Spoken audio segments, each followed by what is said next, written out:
Hello, and welcome to Technically Speaking, a podcast where scientists and engineers come together to chat about a common interest, share knowledge, and satisfy some curiosity. I'm Laura, and in this episode, I'm joined by Cara and Antonia to talk about how we can produce less waste. Now, from what I know, this relates to a concept called the circular economy, which is one way of producing less waste. But I get the impression from what very little I know about it that it's not a simple thing to do. So to start off with, Cara, given that you know more about this than I do, please could you give me an example of something in the circular economy? I'm quite passionate about waste and how people kind of dump things behind themselves, or about how people use things and for how long they use them. So like how long a product is going to last for a person. So one example, which was in the news today, was looking at Reading Festival, that there was, I don't know, like thousands and thousands upon thousands of tents left behind, and people just left them for whatever reason. Sometimes it's because it's broken and people buy a tent and it's so cheap that they still don't see the value in bringing it home and amending it. Some people buy a tent that's so cheap they just can't be bothered carrying it home to use it again. So it's about how you see the life of a product from a consumer's point of view, directly related to how much they value it. If 50 years ago you told somebody you'd buy a tent and use it once, people would just think you were mad because it was not how you invested in things. So to me, that's an example of how people's behaviour and how their perception of what the value of products are and materials, it really demonstrates something about trying to create less waste, but also then that starts kind of introducing the idea of circular economy, which we'll get on to explain a bit more in a minute. Okay, so is the idea that if there are all these tents left on this festival site, that someone has to do something with them and they have to make a decision about what that is? Oh, yeah. So previously, about 10 years ago, I guess, I worked on festivals in lots of different ways. And one year I did do litter picking at Glastonbury. If you worked in the crew afterwards, you went around and you had to smash the tents up pretty much as small as you could, just to make them small to fit inside skips in the most efficient way. And they were taken away. Some festivals allow scout groups to come along and collect the tents, but festivals such as Reading have a reputation for not being overly clean, so a lot of the tents are left in really bad condition anyway, so you don't particularly want to take them home. There's sometimes this idea that someone is going to come along and take your tent. They're like, oh, charities will take it, but you have to kind of wonder, a pop-up tent that's been used once and costs £20 because they produce it as cheap as possible, is it going to have a life for somebody else after you've trashed it for the weekend? You know, it's how you respect the use of materials overall. But yeah, so now there are some examples that people will come along actually and collect the tents and the material and they make other things with them, such as raincoats or bunting or flags. So you can kind of get some use out of the material again after the person has let it lying there. Oh, okay, so is that like an example of, so it's not repurposing, is it? It's turning it into something else. Is that more like sort of a downcycling or an upcycling? Or is that the wrong? Well, I guess the term you would say on Pinterest is upcycling, but you have to wonder whether it really is. Upcycling implies you're improving the quality of the waste material, right? And surely a tent is not being upcycled if it's made into bunting. Like surely it's more valuable as a tent.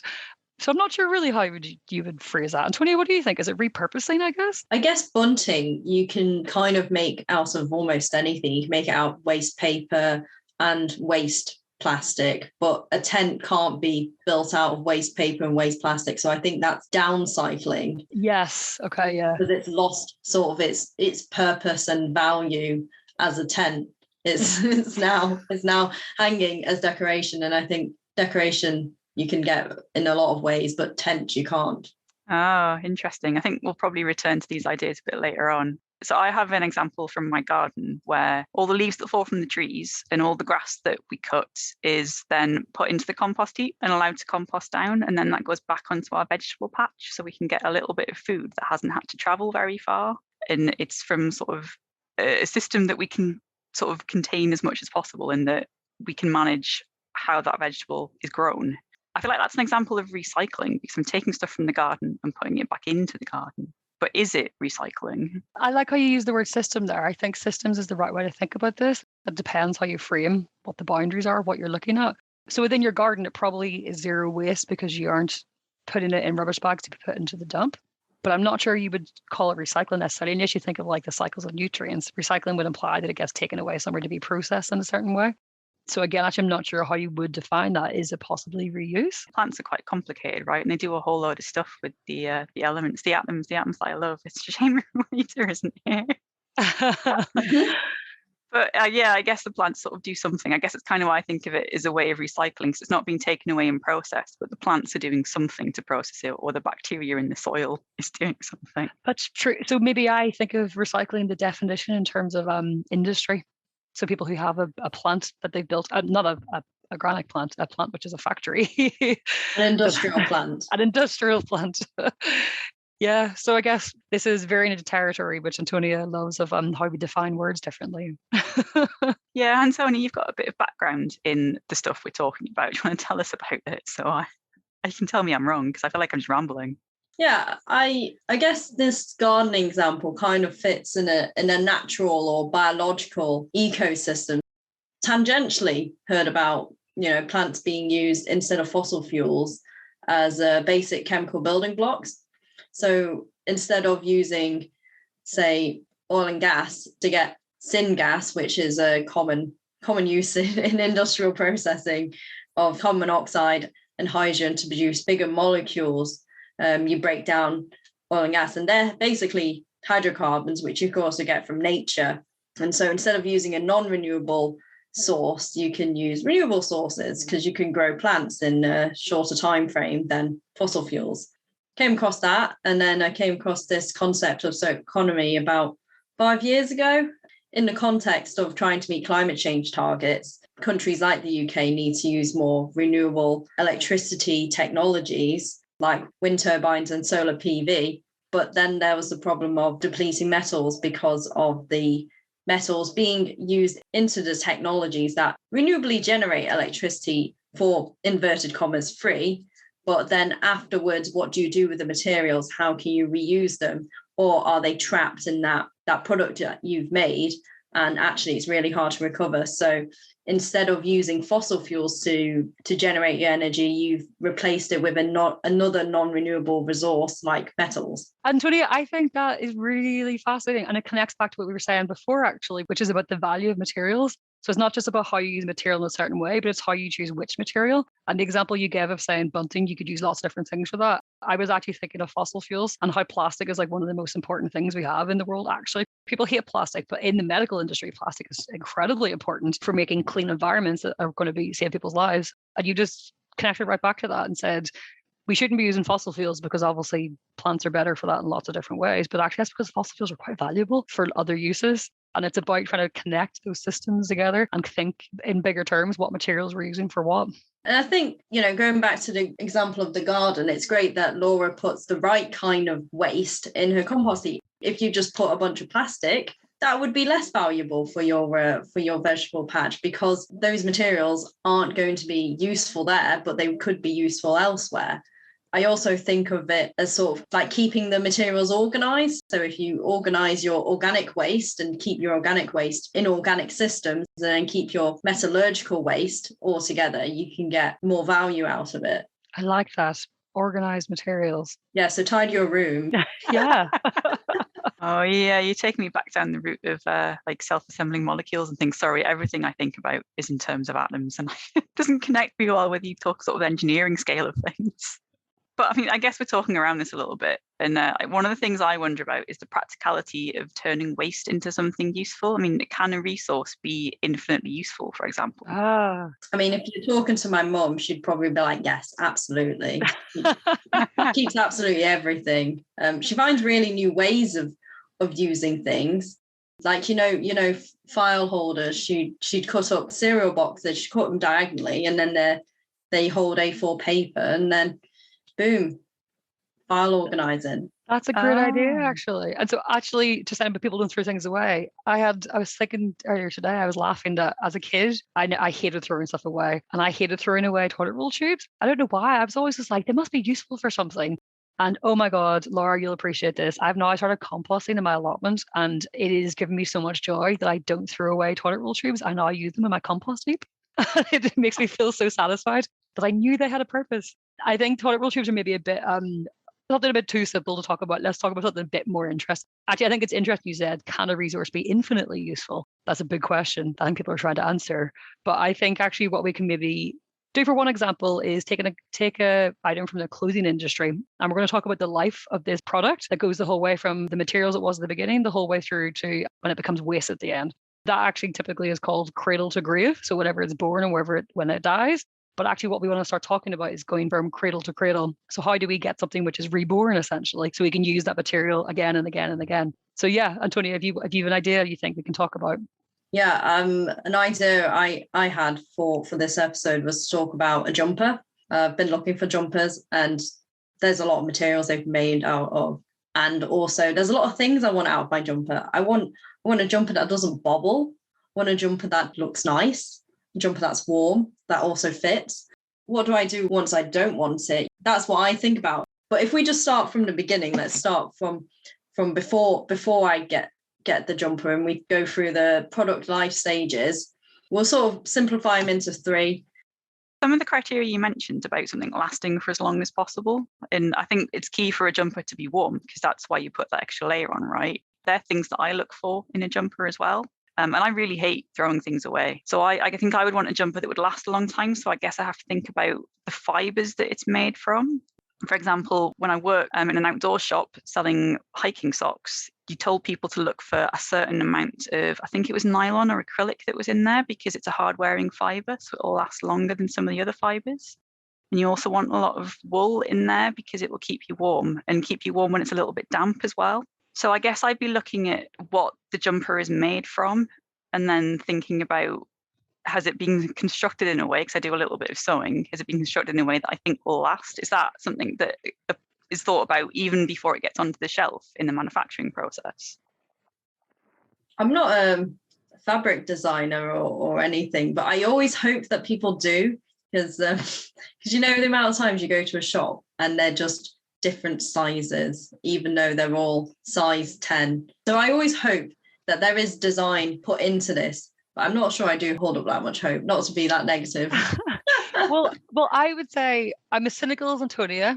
I think a lot of people don't think about this. I think what they factor in is how to make things as cheaply as possible. I think that becomes the biggest factor for a lot of brands. But you have to appreciate then there's also actually, well, we're all alumni of University of Manchester, and the fashion school actually sits within the materials school.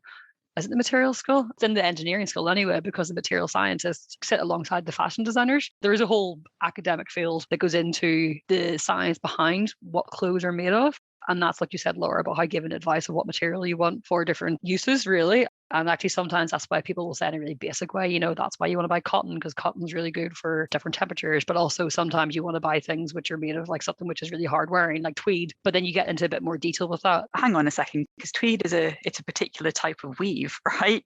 So it could be made from cotton. Yeah. So sometimes it's materials and sometimes it's in production. So it's about the way those fibers are woven together. So denim is actually cotton. I think, it might be a twill, but it's quite similar to tweed. Yeah, you're right, actually. So it's materials and then it's production methods. Like people think that handmade's always better, but actually sometimes you get the strongest bonds with a machine, right? Can imagine so. I guess it depends on how quickly the fibers can be put together and how securely as well. Yeah. So yeah, that's a long answer to say I think things you talked about can be considered in the design of things and how they're manufactured. Doesn't necessarily mean that they always are. I think we're all sort of on the same page in that we like something that will last for a long time and will look good for a while. But do you think because what's in fashion one month might not be in fashion the next, that things are made knowing that they won't be around a long time, so they don't necessarily have to last? Yeah, I think that does play a part. It's like the festival tent, because people know that it's not single use quite as bad, but just some clothes you just know are not going to be trendy, or you're not sure how long the trend will last. I mean, do you remember the time when ponchos were really popular? Passed me by that one, obviously. When was that? When was that? Oh God, like 10, 15 years ago, I want to say. And okay. And they were really, they went like that, obviously. You missed it completely. But then, if you are buying something that is on a trend, then you might not think necessarily about wearing it for 10 years because it will probably be out of date. It makes me think back to the episode where Anika talked about fashion. It's planned obsolescence, where you don't need it to be that long. So you design it for that sort of short lifespan, and then you can make it cheaper. From a consumer point of view, you always think, that's fine. If I don't wear it, I'll give it to a charity shop, and the charity shop will find a use for it. Have you worked in a charity shop, or do you have something to say about this, Cara? I have something to say about it. I have something to say about everything. Yeah, I actually read a report yesterday, I think, just again talking about how people have this idea that disposable fashion essentially, or fast fashion, which alludes to the fact that people don't hold as much value against their items anymore, especially if they've only paid a quid for a dress. So they think it can go to somebody else at a charity shop. And there's just so many other factors about why that's so wrong. Like, does someone else even want to buy it? Is it good enough quality to pass on to somebody else? Do the charity shops need it? And then you end up actually in this messy territory that there's no value to resell it in the UK. So they package up all these clothes and they send them to other countries, which messes up markets in other countries. And it's just this whole thing that people just don't look beyond like their own kind of like use of something to understand where it's come from or where it's going to go to next. And they just think like, we can recycle everything, but because they've been kind of lied to essentially. This is where a lot of it comes into, like, it is economics, and that's why it's a lot to do with psychology and marketing. And a lot of the science is twisted in such a way to tell people that, like, oh, it's okay, you can buy this thing for really cheap because actually you can recycle it and then somebody else uses it, so you shouldn't feel guilty. And it's greenwashing, essentially, I guess, in some way or another. Wow. That's my rant. I'm sorry. I have a lot to say about this. I think that's something that gets missed by a lot of people about recycling is it's an industrial process in some sort of way, or a logistical process. And so there's economy to it. You can't recycle something infinitely simply because the value goes down, and also you have to apply energy. So, sorting all these clothes into whether it's wearable and resellable, or, putting it down to fabric recycling, downcycling, it costs labor, it costs money, and it costs energy. And at the end of the day, if there's not much value at the end of it, then why would you bother doing that? And instead it could end up in landfills. I think we've kind of blurred between the first stage of what we're talking about, the product life cycle, which is manufacturing, and the design decisions which are made, as well as the kind of behavior drivers which come from that. And we're now kind of veering into what the use is. When consumers purchase a product, like, how they view the value of that, and whether they understand what the manufacturing is, and how long they even plan to hold on to that. And actually, I think in contrast to fast fashion and disposing of things, which I think is definitely one thing that a lot of people maybe of our generation would do. But I know that my mum's generation, they don't throw things away that fast. So she will actually tell me that I've bought something very cheap, and she's like, oh, but it'll last you 30 years. And I have to kind of say, like there's no point in buying stuff every season that you don't really need to then have it all in your wardrobe for another 40 years, if it'll even last that long. So it becomes this really kind of messy kind of behavior of how you hoard too many products as well as disposing of too many products, and it just kind of it gets really, really complicated. I gotta say, I'm definitely guilty of hoarding stuff. At the start of lockdown, I actually went through my wardrobe, and I've done this a few times, and tried to work out, like, if I wore a top every single day, like a new top, how long would it take me to actually get through my entire wardrobe? I think I worked out that I've probably got an outfit, so not a top, but a full outfit for like every single day of the year, just about. Isn't that incredible? And I think it's incredible who, like, we're having this conversation over people who try to be very aware of what our footprint is in the world, and we try to kind of like consume less, and we try to maybe not buy as much. And you still just have so much stuff. And it just goes to show that, like, it sounds like I'm ranting saying people are being careless making these decisions, but it's just we've kind of had this like economy set up against us that forces us to have so much more stuff than we necessarily need. Yeah, and I got to say, I haven't bought anything new in a fair few years now. I think I bought the odd thing out of a charity shop, but I thought I obviously have more than enough clothing, and I don't wear a lot of it all that often.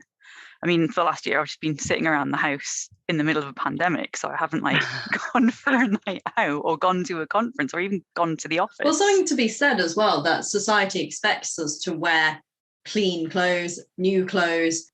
You have to wear for the right occasion. You can't just wear what you wear at home, in the office, or at a conference. And that's why we have so much stuff, because we just have so many uses for it. Or in my case, I bought a pair of trousers or something, and it kind of fits, but it's not the most comfortable. So I tried to find another pair, and it was like kind of fits, kind of doesn't, and you kind of think, okay, maybe it'll work.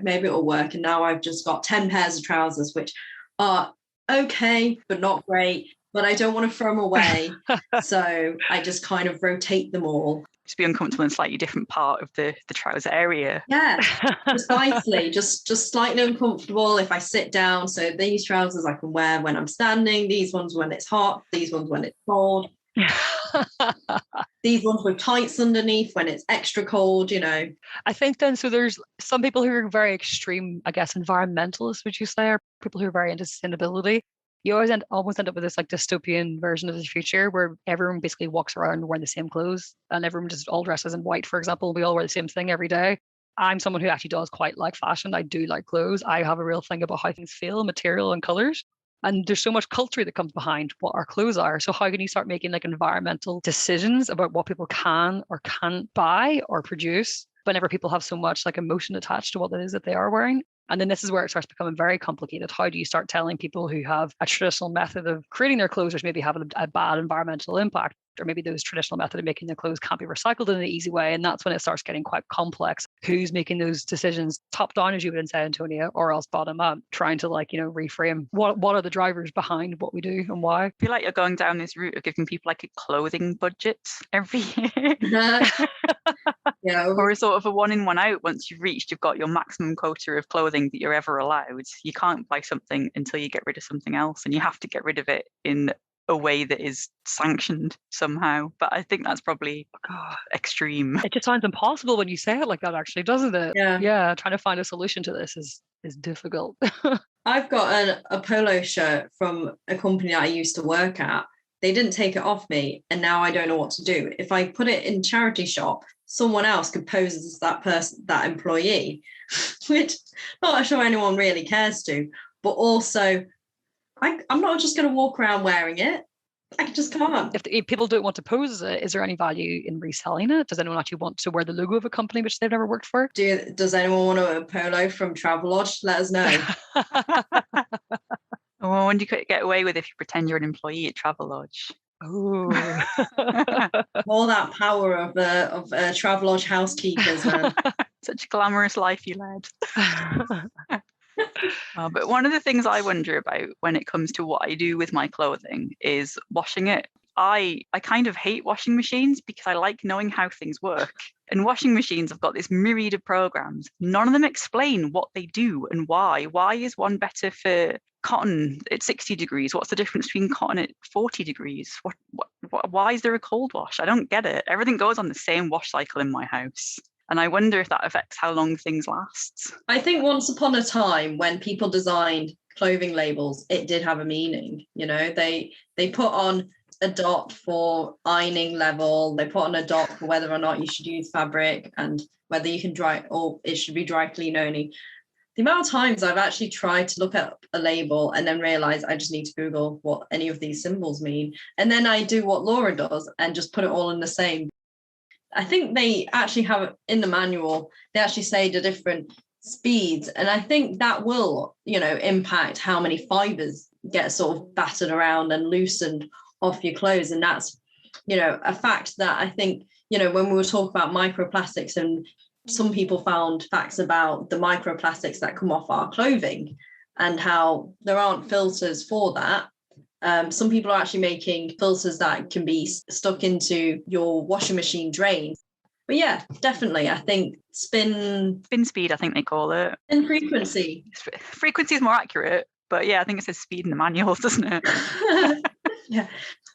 Yeah, I think that does do something. So that's why they suggest if you do have delicate clothes, which, again, fashionably, if you have a lot of chiffon and silk, maybe you don't want to use those high spins because that will just weaken it and shorten the lifespan of your clothing.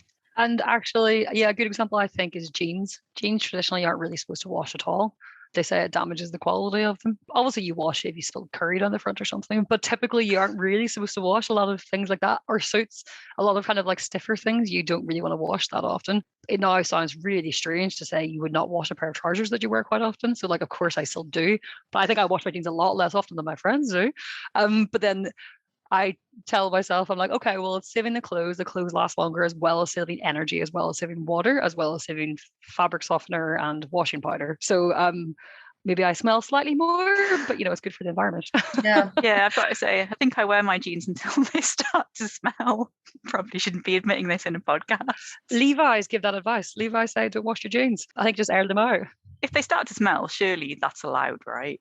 Well, yeah, maybe just for reason. Yeah, well, I think if that's the goal, if the objective is to have clean clothes so you don't smell in public, then there's your measure. That's That's the tipping But I point. definitely have some friends who would never wear a pair of jeans twice without washing. Like they'd wear them once and wash them. Wow. Yeah. I've been doing all sorts in my garden today in these jeans. Yeah, exactly. I think so. Then also talking about fibers though, I thought so. I know we're talking about use right now, but back to manufacture a little bit. You just kind of reminded me because I live in Manchester and thinking about all the cotton mills that we have, and a lot of people died because they used to work in cotton mills, and when they would be cutting up the fabric, so many little pieces of the material would be in the air, and they would breathe in a lot of these cotton materials, and it led to lots of cases of lung cancer, which we don't have in the UK anymore because we do typically have better employment laws. But like circular economy is typically about the environment and less waste, but you have to consider the human cost in it in some way or another. And there is definitely cases in the UK where there has been fast fashion warehouses in the past few years underpaying people. Like they've called it modern slavery. And in other countries, they don't have those health concerns. They don't care about people breathing the stuff in. They probably also don't care that much about the stuff washing out into rivers and things. So you do kind of start thinking about that there's like the scale of pollution that comes from the fashion industry, from like tiny little fibers to huge mountains of clothes is just incredible. Clothing labels do say their country of manufacture on them, don't they? But I don't really know what that means. I'm not going to look up the employment laws for every country before I buy an item. I think that's one of the reasons I kind of stopped buying more clothes, partly because I don't need to, and partly because to do it responsibly is an awful lot of mental effort. It is. And I think even there's the website, I always forget the name of it because you have to pay. It's all behind the paywall. I think ethical consumer. Yeah. Is that the one you think of? Yes. And I would say arguably, like, if you really care about people knowing the information, like it's crazy that it's behind a paywall. Again, it's that whole thing of like recycling can't be done infinitely. You know, people can't research infinitely for free in an economy. They can't. So I get what they charge for it, but if I'm not going to pay for it and I'm someone who works in the field, like who is going to pay for that? Apart from maybe just like some specific academics. I don't know. It's just, I get why it's behind a paywall, but it is just questionable that information arguably should be open access to a lot of people who maybe might learn a bit more about where stuff does come from. So I guess we've spent a bit of time talking about the first two product life stages of sort of resource gathering and the manufacture, which then, you know, gets transported and used by us. Maybe we should talk a bit more about what happens after we've got our jumper and found for whatever reason it doesn't fit, it's worn too much, or it's just not fashionable. What happens then? That's the end of part one of this two-part episode about how we can think about ways of reducing the amount of waste that we produce. So we've talked about some concepts that are inherent to this idea of a circular economy. And we've thought about 2 of 3 of the product stages. That's the manufacture and actual use by the user. You'll have to wait another 2 weeks to listen to the second part of the episode where we talk about what happens in disposal in more detail and also broaden out to talk about different industries and how the circular economy can be applied there. So thank you all for listening so far, and find us on Twitter if you want to ask us any questions. The views expressed in this podcast belong entirely to the person that said them. They do not represent any industry or organisation. If you enjoyed listening to these views, it would really help us out if you could rate us, leave a review and tell a friend.